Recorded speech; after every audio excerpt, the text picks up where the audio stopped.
يا مساء الفل. حكايتنا النهاردة حكاية المثل اللي بيجبر بالخاطر بس بطريقة كوميدية شوية. ومثلنا النهاردة هو أيقونة الحب الغير مشروط اللي بيخلينا نشوف العيوب ومميزات، والحب الأعمى دي حقيقة وكلنا عارفينها. بس عندنا في مصر الموضوع عدى العمى ووصل مرحلة الخيال، وبالأخص لما الأم تشوف ابنها أجمل وأجمد حد في الدنيا، هو يا عيني لا حول ولا قوة له، على قد حاله. وهاتوا كوباية الشاي وتعالوا نعرف ايه أصل حكاية المثل اللي بيقول القرد بعين أمه غزال. مش معنى يعني القرد.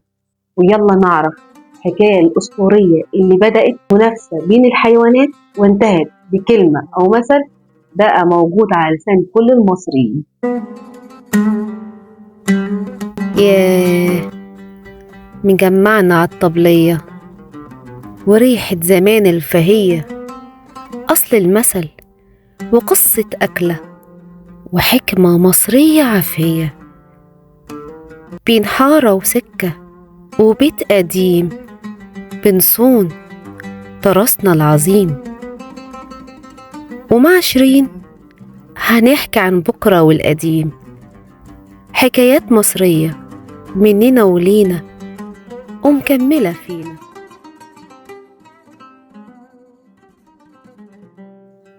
يحكى أن جوبيتر أو ملك الزمان في الروايات الشعبية عمل مسابقة لجمال الحيوانات، ووعد بجائزة كبيرة جدا لأجمل ابن في الغابة. وطبعا كل الحيوانات أخذت أولادها وراحوا يستعرضوا جمالهم قدام الملك ده. الزرافة جابت ابنها بتتباهى برقبته الطويلة، والطاووس جاب ابنه بيتباهى بجمال ألوان ريشه، والغزالة جابت ابنها بتتباهى بجمال عينيه الواسعة. وطبعا كلهم مبسوطين وفرحانين وكل واحد يتباهى بجمال ابنه.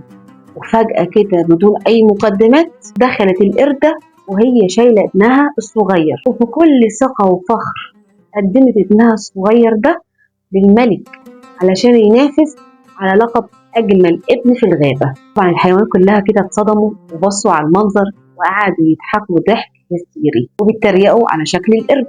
بس القردة ضمت ابنها لصدرها كده وقال جملة تعتبر الجملة التاريخية. قالت: على فكرة مش مهم رأيكم، ده في عيني غزال. ومن هنا انتشرت المقولة وبقت تعبر عن عين المحب دايما معمية، ومهما كان الشكل عامل ازاي ما يشوفش الا الجمال. في علم النفس الشعبي يقول لك ان المثل ده او المقولة دي تعبر عن دفاع نفسي عن المحب او الحب. الام ما كانتش كدابة، هي فعلا بتشوفه احلى من الغزال علشان الجمال دايما بعين اللي بيشوف. وطبعا تطورت المقولة او المثل ده عند المصريين وزودوا طبعا التاتش بتاعهم، وبقى يقولوا لما حد يبالغ مدح حاجة تخصه وهي في الأول والآخر حاجة عادية جدا، وحد يبالغ في جمال شخص معين وهو في الأول والآخر حد عادي جدا. قولوا لي بقى مين في حياتكم اللي شايفينه غزال والناس كلها شايفاه قرد؟